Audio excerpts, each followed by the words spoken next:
Sa pagdalo ni Pangulong Noynoy Aquino sa isang youth summit, nagbigay siya ng babala sa mga kabataan. Hinay-hinay lang daw sa paggamit ng internet at teknolohiya. Huwag din daw puro magsa-selfie ang atupagin. May report si Teresa Andrada. Sa panahon ng makabagong teknolohiya at social media, may panawagan si Pangulong Noynoy Aquino sa mga kabataan nang dumalo siya sa Youth Summit ng Jesus is Lord Church. Nasa sa inyo kung paano nyo gagamitin ang mga teknolohiyang ito. Hindi porke nakalagay sa internet ay totoo na agad. Hindi porke viral o trending ay dapat ng pagkaabalahan. Tingin ng Pangulo, napakaraming distraction sa mga kabataan ngayon, kabilang ang paglalaro ng online games at pagse-selfie. Kung puro pagse-selfie at pagpapalakas ng town sa Clash of Clans naman ang aatupagin,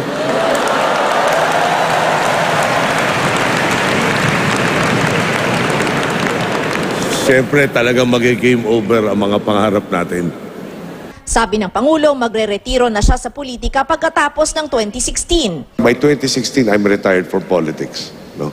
Pero the idea is, I have nephews, roughly around your age, no? Nephews and nieces. Definitely, that is my motive force.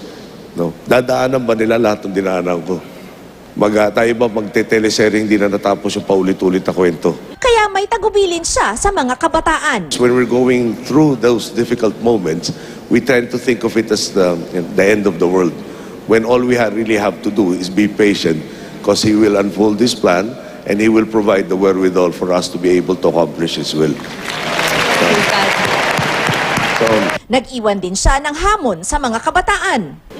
No? Siyempre importante para umaasenso tayo, iba yung kakaharapin nyo, baka dapat mas simple na yung problemang dadatnan nyo, or baka naman mas mataig yung dapat yung abutin dahil ginawa namin yung dapat namin gawin bago namin isalin sa inyo ang responsibilidad.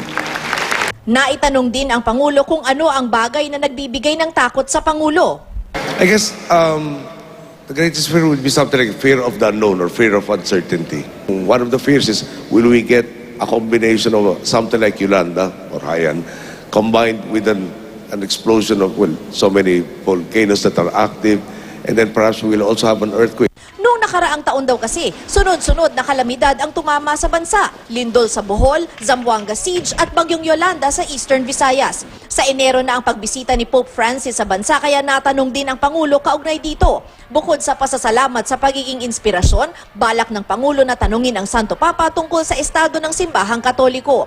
Napaalalahanan man, meron pa ring nagtangkang humingi ng selfie sa Pangulo. Bagaman tinanggihan nung una, bago umalis, napapayag rin ang Pangulo.